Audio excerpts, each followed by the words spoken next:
இயேசு கிறிஸ்துவுக்குள் அன்பானவர்களே, உங்கள் யாவருக்கும் சோசன் ஜெனரேஷன் அசம்பிளியின் மூலமாக உங்களுக்கு வாழ்த்துதலையும் அன்பையும் தெரிவித்துக் கொள்கிறோம். இப்பொழுதும் எங்களுடைய சபை போதகர் ரெவரண்ட் டாக்டர் விக்டர் விமல் அவர்கள் தேவ செய்தியை உங்களோடு கூட பகிர்ந்து கொள்வார்கள். அந்த செய்தியை நீங்கள் கேட்டு பயனடைந்து எங்களோடு கூட நீங்கள் தொடர்பு கொள்ளலாம். கர்த்தர் உங்களை ஆசீர்வதிப்பாராக. ஆமென்.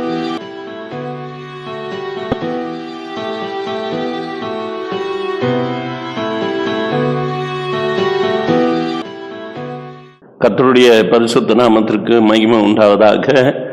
நீங்கள் என்னை காணும்படிக்காகவும் நான் உங்களோடு பேசுகிறதற்கும் ஒரு வாய்ப்பை தந்த தேவனை நன்றியோடு ஸ்தோத்திரிக்கிறேன்.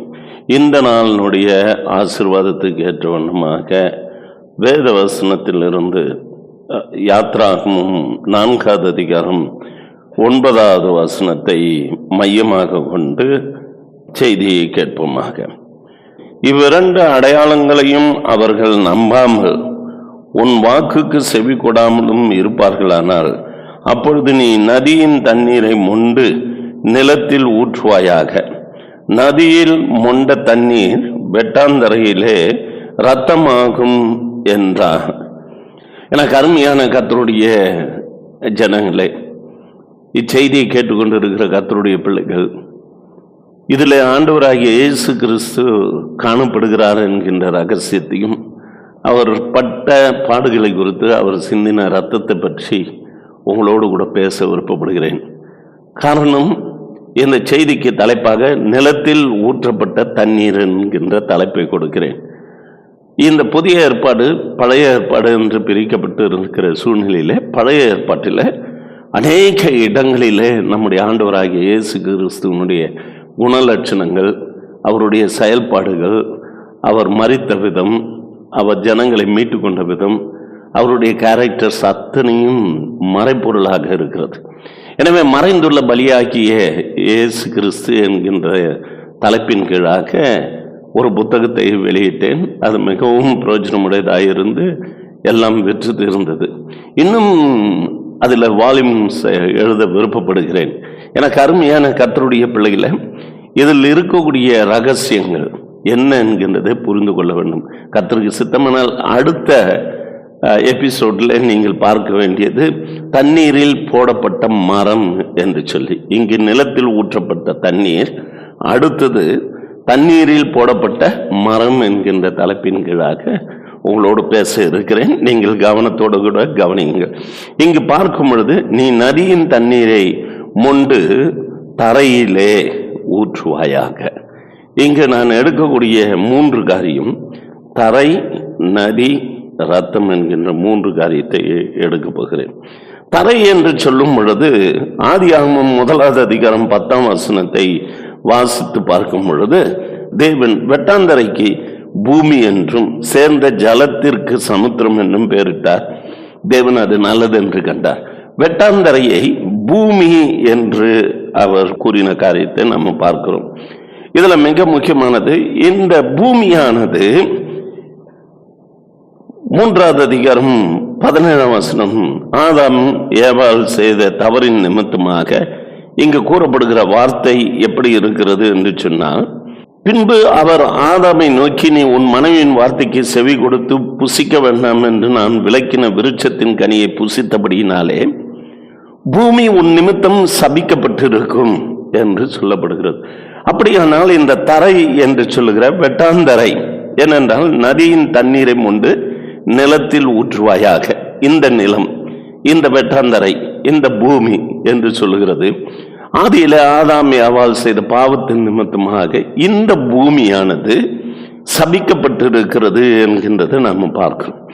இந்த பூமியை பார்க்கும் பொழுது எரேமியா தீர்க்கதரிசி சொல்லும் பொழுது, எரேமியா 4வது அதிகாரம் 23ஆம் வசனத்தை நாம் வாசித்து பார்க்கும் பொழுது, பூமியை பார்த்தேன், அது ஒழுங்கின்மையும் வெறுமையுமாக இருந்தது என்று சொல்லப்படுகிறது. இந்த பூமியிலே என்ன நடைபெற்றது என்று சொல்லும் பொழுது ஆதியாகமம் 6வது அதிகாரம் 5ஆம் வசனம், மனுஷனின் அக்கிரமம் பூமியிலே பெருகிற்று என்று சொல்லி பார்க்கிறோம். அது எப்படி என்று சொல்லி பார்க்கும் பொழுது ஆதியிலேயே நாம பார்க்கும்போது ஆதியாகமம் 4வது அதிகாரம் 10ஆம் வசனத்தை வாசித்து பார்க்கும் பொழுது கர்த்தர் இங்கு காயினை பார்த்து கேட்கிறார், என்ன செய்தாய்? உன் சகோதரனுடைய இரத்தத்தின் சத்தம் பூமியிலிருந்து என்னை நோக்கி கூப்பிடுகிறது என்று சொல்லி, பூமியிலிருந்து இங்கு ஆபேலின் ரத்தம் கூப்பிடுகிறதாக அங்கு குறிப்பிடப்படுகின்றது. எனவே எனக்கு அருமையான கர்த்தருடைய பிள்ளையே, அங்கு சிந்தப்பட்ட ரத்தம் பூமியிலிருந்து கூப்பிடக்கூடியதாக இருக்கிறது. இதே காரியத்தை தான் நாம் இப்போது பார்த்து கொண்டு இருக்கிறோம். நீங்கள் நதியின் தண்ணீரை முண்டு நிலத்தில் ஊற்றுவாயாக, நதியில் முண்ட தண்ணீர் வெட்டாந்தரையில ரத்தமாகும் என்று சொல்லுகிற கருத்து என்ன? இங்கு பூமியிலே ஏற்கனவே ரத்தம் சிந்தப்பட்டு இருக்கிறது. ஆதாம் ஏவாளுக்கு தோலுடையை உண்டு பண்ணுகிறதற்காக சிந்தப்பட்ட ரத்தம் அங்கு ஒன்று இருக்கிறது. அதற்கு பிறகு பிறந்த அந்த குழந்தைகள் காயின் ஆபேல். இந்த ஆபேலை காயின் கொலை செய்து அந்த ரத்தம் இந்த பூமியிலே சிந்தப்பட்டிருக்கிறது. அந்த ரத்தம் பேசி கொண்டிருக்கிறது தரையிலே இருந்து என்று சொல்லி. எனவே நம்முடைய ஆண்டவராகிய இயேசு கிறிஸ்து ரத்தம் சிந்தப்பட வேண்டும் என்கின்ற அந்த அடிப்படையில தான் மோசேவின் காலத்திலே அடிமைத்தனத்துக்குள்ளாக்கப்பட்ட மக்களை மீட்கிறதற்காக, பாவத்தின் பிடியில அடிமைத்தனத்துக்குள்ளாக இருக்கக்கூடிய ஜனங்களை இந்த பூமியிலிருந்து மீட்கிறதற்காக ஒரு அடையாளம் தேவைப்படுகிறது என்று சொல்லி பார்க்கும் பொழுது, இங்கே தண்ணீரை எடுத்து வெட்டாந்தரையிலே ஊற்றும் பொழுது அந்த தண்ணீர் பட்ட இடம் அந்த வெட்டாந்தரை ரத்தமாய் மாறுகிறது என்று பார்க்கும் பொழுது, நம்முடைய ஆண்டவராகிய இயேசு கிறிஸ்து நமக்காக மரிக்க இருக்கிறார் என்கின்ற வெளிப்பாட்டை ஆரம்பத்திலேயே நாம் பார்த்திருக்கிறோம். அது நிமித்தமாக நம்முடைய ஆண்டவராகிய இயேசு கிறிஸ்து மரித்தவுடனே அவரை பற்றினதான வெளிப்பாட்டை பவுல் அப்போஸ்தலன் எபேசு பட்டணத்துக்கு எழுதும் பொழுது 4வது அதிகாரம் 9வது வசனத்தை வாசித்து பார்க்கும் பொழுது, ஏறினார் என்பதனாலே அவர் அதற்கு முன்னே பூமியின் தாழ்விடங்களிலே இறங்கினார் என்று விளங்குகிறதல்லவா என்று சொல்லுகிற அந்த கருத்தை பார்க்கும் பொழுது, இந்த பூமியிலே தேவன் வந்தார் என்கின்றதும் அவர் ரத்தம் சிந்தினார் என்கின்றதற்கும் ஆதாரமாக பழைய ஏற்பாட்டிலே அங்கு யாத்ராமிலே சொல்லப்பட்ட வார்த்தையும் ஆதி ஆகமத்தில் ரத்தம் பேசுகிறது என்கின்றதை பற்றி பார்க்கும் பொழுது, அப்படியானால் சிந்தப்படுகின்ற ரத்தம் பேசக்கூடியதாக இருக்கிறது. சிந்தப்படுகின்ற ரத்தம் அது விடுதலை தரக்கூடியதாக இருக்கிறது. இந்த தண்ணீர் ரத்தமாய் மாறினதற்கு அடையாளமாக பார்வோனினுடைய பிடியிலிருந்து ஜனங்களை விடுவிப்பதற்காக தேவன் காட்டுகிற ஒரு அற்புதமான செயல் என்கின்றதை நாம் அறிந்திருக்கிறோம். அப்படி பார்க்கும் பொழுது எபிரேயருக்கு எழுதின நிருபம் 12வது அதிகாரம் 24, 25, 26 இந்த வசனங்களை பார்க்கும் பொழுது வேதம் சொல்லுகிறது, புது உடன்படிக்கையின் மத்தியஸ்தராகிய இயேசுவினிடத்திற்கும் ஆபேலினுடைய ரத்தம் பேசினதை பார்க்கிலும் நலமானதை பேசுகிற இயேசு கிறிஸ்துவின் ரத்தம். எனவே அங்கு சிந்தப்படுகின்ற ஊற்றப்பட்டதின் நிமித்தமாக காணப்படுகின்ற அந்த தண்ணீர் ரத்தமாய் மாறி இருக்கிறது என்றால், தண்ணீருக்கும் ரத்தத்துக்கும் பூமிக்கும் என்ன சம்பந்தம் என்று சொன்னால் அது ஆண்டவராகிய இயேசு கிறிஸ்துவுக்கு சம்பந்தமாகுகிறது என்கின்றது தான் உங்கள் மத்தியிலே நான் பேச விருப்பப்படுகிறேன். 25வது வசனம் சொல்லுகிறது, பேசுகிறவருக்கு நீங்கள் செவி கொடுக்க மாட்டோம் என்று விலகாதபடிக்கு எச்சரிக்கையாயிருங்கள். ஏனெனில் பூமியில பேசினவருக்கு செவி கொடுக்க மாட்டோம் என்று விலகினவர்கள் தப்பி போகாமல் இருக்க, பரலோகத்திலிருந்து பேசுகிறவரை நாம் விட்டு விலகினால் எப்படி தப்பிப்போம்? அவருடைய சத்தம் அப்பொழுது பூமியை அசைய பண்ணிற்று. இன்னும் ஒரு தரம் நான் பூமியை மாத்திரமல்ல வானத்தையும் அசைய பண்ணுவேன் என்று இப்பொழுது வாக்குத்தத்தம் செய்திருக்கிறார் என்று சொல்லி, நம்முடைய ஆண்டவராகிய இயேசு கிறிஸ்து ரத்தம் சிந்தினார். ஆபேலின் ரத்தம் பேசுகிறது உண்மையானா, என் ஆண்டவராகிய இயேசு கிறிஸ்துவின் ரத்தம் பேசும் என்கின்றதை கர்த்தருடைய பிள்ளைகள் அறிய வேண்டும். பூமியில பேசின மனுஷனுடைய சத்தத்துக்கு நீங்கள் செவி கொடாமல் போனால், அதே போன்று பரலோகத்திலிருந்து பேசுகிறவருடைய சத்தத்துக்கு நீங்கள் செவி கொடாமல் போனால் எப்படி தப்பித்துக் கொள்ள முடியும் என்கின்றதை சிந்திக்க வேண்டும் என்கின்றதற்காக இந்த பகுதியில் இருக்கிறவர் ஆண்டவராகிய இயேசு கிறிஸ்து தான். தண்ணீர், நதியின் தண்ணீர் எப்படி? அதற்கு அடுத்தபடியாக இப்பொழுது நான் நதி என்கின்ற தலைப்பின் கீழே போகிறேன். பூமியில ரத்தம் பேசுகிறது, ரத்தம் சிந்தப்பட்டது. எப்படி அந்த தண்ணீர் ஊற்றப்பட்ட உடனே அது ரத்தமாய் மாறினது என்கின்ற கருத்தை குறித்து தரையை பொறுத்த வரையில் இப்பொழுது பூமி என்கின்றதை குறித்து நான் உங்களோடு கூட பேசியிருக்கிறேன். நன்றாய் கவனிக்க வேண்டும். நதியை குறித்து இங்கு வேதம் சொல்லுகிற காரியத்தை குறித்து பார்க்கும் பொழுது சங்கீதம் 78:20 வசனத்தை நீங்கள் வாசித்து பார்க்கும் பொழுது மிக தெளிவாக சொல்கிறது. இதோ அவர் கண்மலையை அடித்ததனால் தண்ணீர் புறப்பட்டு நதிகளாய் புரண்டு வந்தது. அவர் அப்பத்தையும் கொடுக்க கூடுமோ, நம்முடைய ஜனத்திற்கு மாம்சத்தையும் ஆயத்தப்படுத்துவாரோ என்றார்கள் என்கின்ற இந்த கருத்தை ஆராய்ந்து பார்க்கும் பொழுது நம்முடைய ஆண்டவராகிய இயேசு கிறிஸ்துவனுடைய சரீரம் பிக்கப்பட போகிறது என்றும், கண்மலையாகிய கிறிஸ்துவிலிருந்து புறப்படுகின்ற நதி என்கின்றதை குறித்து ஒரு தெளிவை நாம் பார்க்கிறோம். அதனால தான் நீ நதியின் தண்ணீரை மொண்டு, அவரே ஜீவ தண்ணீராயிருக்கிறார், அந்த நதியிலிருந்து வந்த தண்ணீர் ரத்தமாக மாறுகிறது என்கின்றதை கடைசியில் அந்த கிராஸ்ல நாம பார்ப்போம். எனவே எனக்கு அருமையான கர்த்தருடைய பிள்ளையே, உன் ஆகாரத்தை நீ தண்ணீரின் மேல் போடு, நீண்ட நாட்களுக்கு பிறகு அதன் பலனை காண்பாய் என்று சொல்லி இந்த வெளிப்படுத்தின விசேஷம் 17வது அதிகாரம் 15வது வசனத்தை நீங்கள் வாசித்து பார்ப்பீர்களானால், அவன் என்னை நோக்கி அந்த வேசி உட்கார்ந்து இருக்கிற தண்ணீர்களை கண்டாயே, அவைகள் ஜனங்களும் கூட்டங்களும் ஜாதிகளும் பாஷைக்காரர்களும். அந்த தண்ணீரை கண்டீர்களே, அது என்ன என்று சொன்னால் சொல்லப்படுகிறது ஜனங்கள், கூட்டங்கள், ஜாதிகள், பாஷைக்காரர்கள்.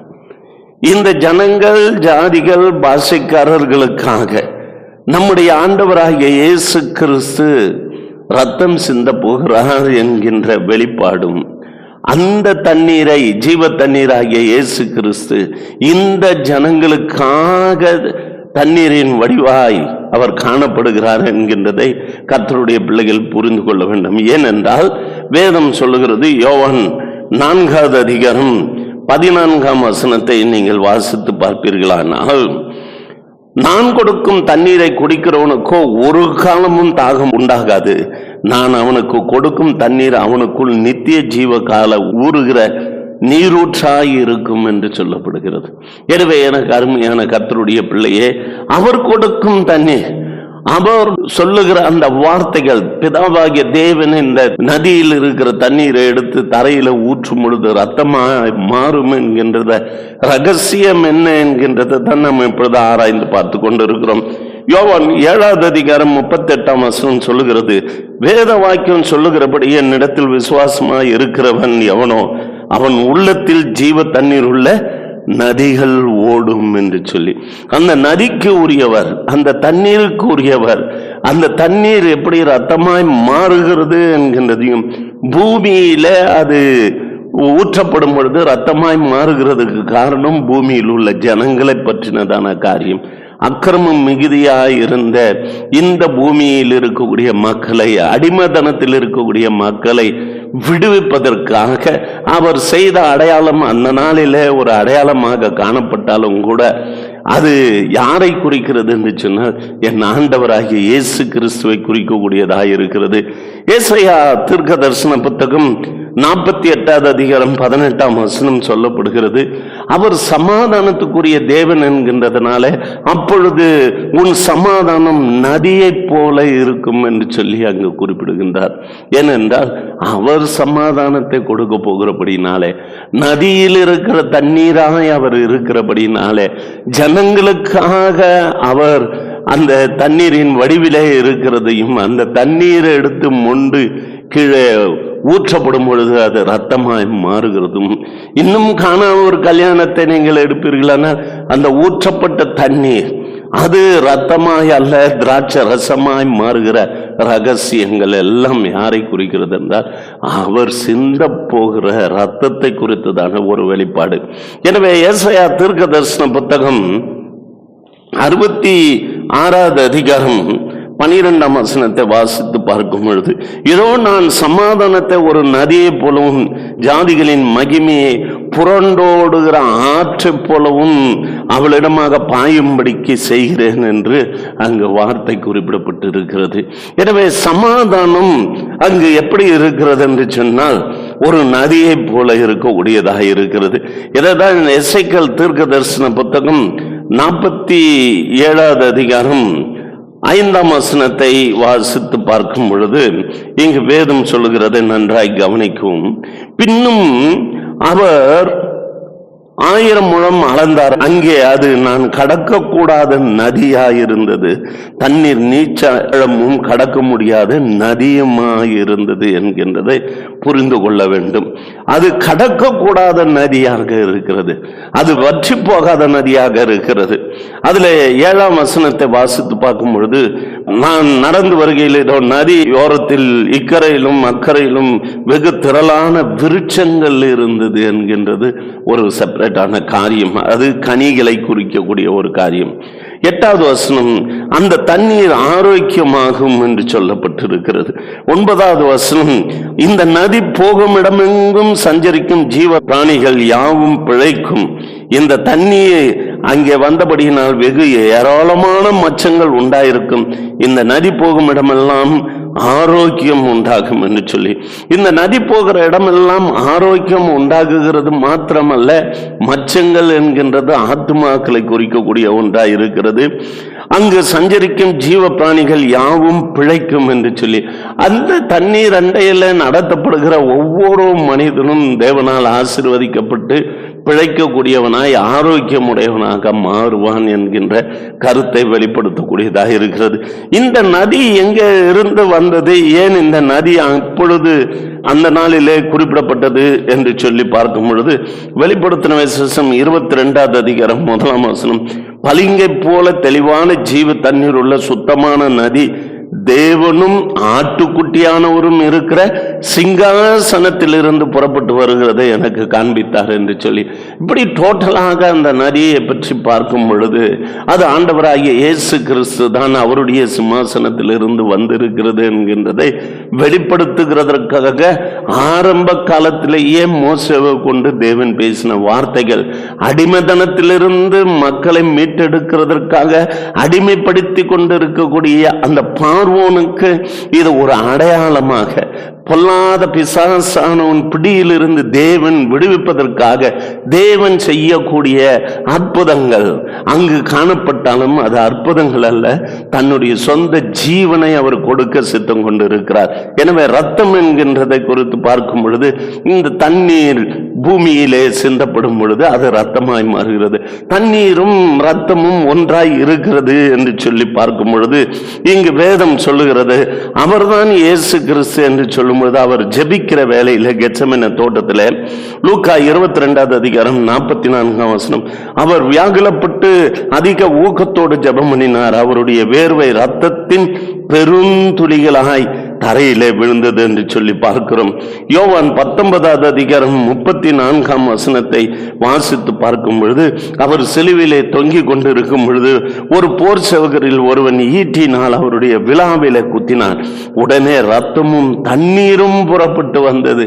அங்கு தண்ணீரை தரையிலே ஊற்றப்படும் பொழுது தண்ணீர் தானே, இது எப்படி ரத்தமாய் மாறினது, அந்த தண்ணீர் யார், அந்த நதி யார் என்கிற காரியத்தையும், பூமி என்ன, பூமியில் இருக்கிற ஜனங்கள் என்ன, தண்ணீரில் இருந்த ஜனங்களை பற்றி எல்லா வெளிப்பாடும் மனு மக்களை தேவன் மீட்கிறதற்காக அவர் வந்தார் என்கின்ற வெளிப்பாட்டை ஆதியிலேயே மோசேவிடத்தில் பேசி அந்த ஜனங்களை மீட்டெடுக்கிறதற்காக இங்கு செய்த காரியமாக இருக்கிறது. அவர் விழாவில குத்தும் போது ரத்தமும் தண்ணீரும் புறப்படுகிறது. கொலோசியர் 1வது அதிகாரம் 14ஆம் வசனமும் 20வது வசனத்தையும் நீங்கள் வாசித்து பார்ப்பீர்கள் என்று சொன்னால், குமாரனாகிய அவருக்குள் அவருடைய இரத்தத்தினால பாவ மன்னிப்பாகிய மீட்பு இருக்கிறது என்று 20வது வசனம், அவர் சிலுவிலே சிந்தின இரத்தத்தினால சமாதானத்தை உண்டாக்கி பூலோகத்தில் உள்ளவைகள் பரலோகத்தில் உள்ளவைகள் யாவும் அவர் மூலமாக தமக்கு ஒப்புரவாக்கி கொள்ள அவருக்கு பிரியமாயிற்று. அடிமைதனத்தில் இருந்த மக்களை மீட்டெடுத்து அவருக்குள் ஐக்கியப்படுகிறதற்காக தேவன் அந்த நாளிலே செய்த முயற்சியினுடைய திருவினை தான் நம்முடைய ஆண்டவராகிய இயேசு கிறிஸ்து ரத்தம் சிந்த வேண்டிய ஒரு சூழ்நிலை. இதைத்தான் வெளிப்படுத்தின விசேஷம் 12வது அதிகாரம் 11ஆம் வசனம் என்ன சொல்லுகிறது என்று சொன்னால், அங்கு வேதம் சொல்லுகிற கருத்தை பாருங்கள். மரணம் நேரிடுகிறதா இருந்தாலும் அதற்கு தப்பும்படி தங்கள் ஜீவனையும் பாராமல் ஆட்டுக்குட்டியின் இரத்தத்தினாலும் தங்கள் சாட்சியின் வசனத்தினாலும் அவனை ஜெயித்தார்கள் என்று சொல்லி பார்க்கிறோம். நம்முடைய ஆண்டவராகிய இயேசு கிறிஸ்துவின் இரத்தத்தை கொண்டு ஜெயம் பெற்று அடிமைதன வாழ்வில் இருந்து நாம் மீட்டெடுக்கப்படுகிறதற்காக அன்று செய்யப்பட்ட அற்புதத்தின் ஒரு காரியம்தான் இங்கே நான் குறிப்பிடுகின்றேன். அது மாத்திரமல்ல, வெளிப்படுத்தின விசேஷம் 19வது அதிகாரம் 13ஆம் வசனத்தை வாசித்து பார்க்கும் பொழுது வேதம் மிக தெளிவாக சொல்லப்படுகிறது. இரத்தத்தில் தோய்க்கப்பட்ட வஸ்திரத்தை தரித்திருந்தார், அவருடைய நாமம் தேவனுடைய வார்த்தை என்பதே. எனவே சிந்தின ரத்தம் வீண் போகவில்லை, அது பேசுகிற ரத்தமாய் மாறுகிறது. ஆபேலின் ரத்தம் பேசினதை பார்க்கலும் நன்மையானவைகளை பேசுகிற இயேசு கிறிஸ்துவின் ரத்த தண்டையில வந்தீர்கள் என்று சொல்லி அவர் என்ன சொல்லுகிறார் என்று சொல்லி பார்க்கும் பொழுது, ஏற்கனவே நதியை குறித்து பார்க்கும் பொழுது சங்கீதக்காரன் கேட்ட அந்த கேள்வி என்ன என்கின்றதை புரிந்து கொள்ளுங்கள். அவர் கண்மலையை அடித்ததனால் தண்ணீர் புறப்பட்டு நதிகளாய் புரண்டு வந்தது. அப்பொழுது அவர் அப்பத்தையும் கொடுக்க கூடுமா, தம்முடைய ஜனத்துக்கு மாம்சத்தையும் ஆயத்தப்படுத்துவாரோ என்ற கேட்ட கேள்விகளுக்கு யோவான் 6வது அதிகாரம் 53, 54வது வசனத்தை நாம வாசித்து பார்க்கும் பொழுது இங்கு வேதம் மிக தெளிவாக சொல்லுகிற காரியத்தை உங்கள் மத்தியிலே வைக்க விருப்பப்படுகிறேன். இங்கு வேதம் சொல்லுகிறது, அதற்கு இயேசு அவர்களை நோக்கி, நீங்கள் மனுஷகுமாருடைய மாம்சத்தை புசியாமலும் அவருடைய இரத்தத்தை பானம் பண்ணாமலும் இருந்தால் உங்களுக்குள் ஜீவன் இல்லை என்று மெய்யாகவே மெய்யாகவே சொல்லுகிறேன். என் மாம்சத்தை புசித்து என் இரத்தத்தை பானம் பண்ணுகிறவனுக்கு நித்திய ஜீவன் உண்டு, நான் அவனை கடைசி நாளிலே எழுப்பேன் என்று சொல்லி. எனவே எனக்கு அருமையான கர்த்தருடைய பிள்ளையே, அங்கு கொடுக்கப்பட்டு இருக்கக்கூடிய வெளிப்பாடு அடிமைதனத்தில் இருந்த மக்களை மீட்கிறதற்காக தேவன் செய்த இந்த 3வது அதிசயம் அந்த நாளில பார்வோனுக்கு முன்பாக செய்தார். அதே தான் நம்முடைய ஆண்டவராகிய இயேசு கிறிஸ்து பார்வோன் என்கின்ற சாத்தான் மக்களை அடிமைதனத்துக்குள்ளாக்கி கொண்டிருக்கிற சூழ்நிலையில அந்த அற்புதத்தை இந்த நாளிலே 2000 ஆண்டுகளுக்கு முன்பாக அவரே ரத்தம் சிந்தி அற்புதத்தை செய்து தன் சரீரத்தை மாம்சத்தையும் அப்பத்தையும் கொடுக்க கூடுமா என்று கேட்டார்களே, அந்த நதியை கண்மலையில் இருந்து புறப்பட பண்ணின பொழுது அந்த வார்த்தைகள் இந்த நாட்களிலே நிறைவேறும்படிக்காக என் ஆண்டவராகிய இயேசு கிறிஸ்து ரத்தம் சிந்தி உன்னை மீட்டெடுத்தார். இந்த குட் ஃப்ரைடே புனித வெள்ளி நாளிலே உன் ஆண்டவராகிய இயேசு கிறிஸ்து ஆதியில இருந்து செய்த கிரியைகள் எல்லாவற்றையும் நினைவு கூர்ந்து பார்த்து மனம் திரும்பி ஆண்டவருக்காக வாழ்வோம். நீ ஆதியில் கொண்டிருந்த அன்பை விட்டாய் என்று உன்னிடத்துல ஒரு குறைவு உண்டு என்று கர்த்தர் சொல்லி இருக்கிறார். எனவே அந்த குறைவுகளை எல்லாம் நீக்கி நம்முடைய ஆண்டவர் பட்ட பாடுகளை நினைவு கூர்ந்து பார்த்து ஜெபம் பண்ணுவோம். நல்ல தேவனாகிய கர்த்தாவே, நீர் மறைபொருளாக இருந்து மறைமுகமாக செயல்பட்ட ஒவ்வொரு காரியத்துக்கும் ஒரு விளக்கமும் அர்த்தமும் இந்த வேதாகமத்திலேயே இருக்கிறது. நீர் அங்கு மறைந்திருக்கிறீர் என்கின்றதை நாங்கள் காண கர்த்தர் கிருபை பாராட்டினீர். முதலாவது நாங்கள் பார்க்கும் பொழுது தரை என்றும் அந்த தரையில ஊற்றப்படும் பொழுது ரத்தம் சிகப்பாக இருந்தது என்கின்றதை நாங்கள் பார்த்தோம். அது வேறு எதுவும் இல்லை, பாவத்தின் நிமித்தமாக சிந்தப்படுகின்ற இயேசு கிறிஸ்துவின் ரத்தம் என்றும், ஏற்கனவே இப்பாவத்தின் நிமித்தமாக அங்கு ஒரு ஆடு கொல்லப்பட்டு அதனுடைய உடையை ஆதாம் ஏவாளுக்கு தரிப்பிக்கப்பட்டதும், அதே போன்று காயன் ஆபேலை கொலை செய்த ரத்தமும் சகல பரிசுத்தவான்களுடைய ரத்தமும் பூமியில் இருந்து பேசுகிறது. ஆனாலும் கூட ஆபேலின் ரத்தம் பேசினது பார்க்கலும் நன்மையானதை பேசுகிற ரத்தம் என்று சொல்லி நாங்கள் பார்க்கிறோமே, அதற்காக இந்த அடையாளத்தை அங்கு காண்பித்திருக்கிறேன். நதி என்கின்றது வேறு யாரும் இல்லை, நதி நம்முடைய ஆண்டவராகிய இயேசு கிறிஸ்து தான். அவருடைய சிம்மாசனத்தில் இருந்து தான் அந்த நதி புறப்படுகிறது, கண்மலையில் இருந்து தான் அது புறப்படுகிறது. அந்த நாளிலே இஸ்ரவேல் ஜனங்கள் கேட்டது போல அப்பத்தையும் மாம்சத்தையும் அவரால் கொடுக்க கூடுமோ என்று கேட்டார்களே, அது உண்மைதான், அவர் கொடுப்பார் என்கின்றதை நிரூபித்த காரியங்களை குறித்து பார்க்கிறோம். ரத்தம் சிந்தினார். அந்த நதிக்கும் ரத்தத்துக்கும் என்ன சம்பந்தம் என்று பார்க்கும்போது அவருடைய விழாவில் இருந்து ரத்தமும் தண்ணீருமாய் புறப்பட்டு வந்ததை நாங்கள் விசுவாசிக்கிறோம். இப்படி புறப்பட்டு வந்ததாக வேதாமத்தில் குறிப்பிடுகின்ற அந்த வார்த்தையை நம்புகிறோம். ஆண்டவரே, என்னை மீட்டெடுப்பதற்காக, எங்களை மீட்டெடுக்கிறதற்காக நீ ரத்தம் சிந்தினீர் என்பதை அறிந்திருக்கிறோம். அதில் உண்டாகுகின்ற ஆரோக்கியமும், அதில் உண்டாகுகின்ற சமாதானமும், அதில் உண்டாகுகின்ற விருட்சங்களும் அதனுடைய கனிகளும் எங்களுக்காக நீர் வைத்திருக்கிறீர். எங்களை அப்படி நல்ல நிலையில வைக்கிறதற்காக நீர் வைத்திருக்கிற எல்லா நன்மைகளுக்காக, சமாதானத்துக்காக, ஆரோக்கியத்துக்காக உம்மை நன்றியோடு ஸ்தோத்திரிக்கும். அந்த நாளிலே தேவரீர் அந்த தண்ணீரானது நிலத்தில் விழுந்து ரத்தமாய் மாறினது. அந்த தண்ணீர் வேறு யாரும் இல்லை, ஜீவ ஊற்றாம், ஜீவ தண்ணீராம் என் ஆண்டவராகிய இயேசு கிறிஸ்து என்பதை நாங்கள் அறிந்து இப்பொழுதும் உம்மை ஸ்தோத்திரித்து கடந்து போகிறோம். யாவரையும் ஆசீர்வதிப்பீராக இயேசுவின் நாமத்தில் பிதாவே, ஆமென். ஆமென். Praise the Lord. பிரைஸ். அன்பானவர்களே, இப்பொழுதும் நீங்கள் கேட்ட இந்த செய்தியானது உங்களுடைய ஆவிக்குரிய வாழ்வுக்கு மிகவும் பிரயோஜனமாக இருக்கும் என்று சொல்லி நாங்கள் கர்த்தருக்குள் நம்புகிறோம். நீங்களும் எங்களோடு கூட தொடர்பு கொள்ளலாம். எங்களுடைய விலாசம் ரெவரண்ட் டாக்டர் விக்டர் விமல், சோசன் generation assembly, number 97, church street, Govindaraj Nagar, Bagayam, Vellore 632002. எங்களுடைய தொலைபேசி எண் 0416 226 எங்களுடைய செல்ஃபோன் நம்பர் 9443346119. கர்த்தர் உங்களை ஆசீர்வதித்து உங்களை மேன்மைப்படுத்துவாராக. ஆமேன்.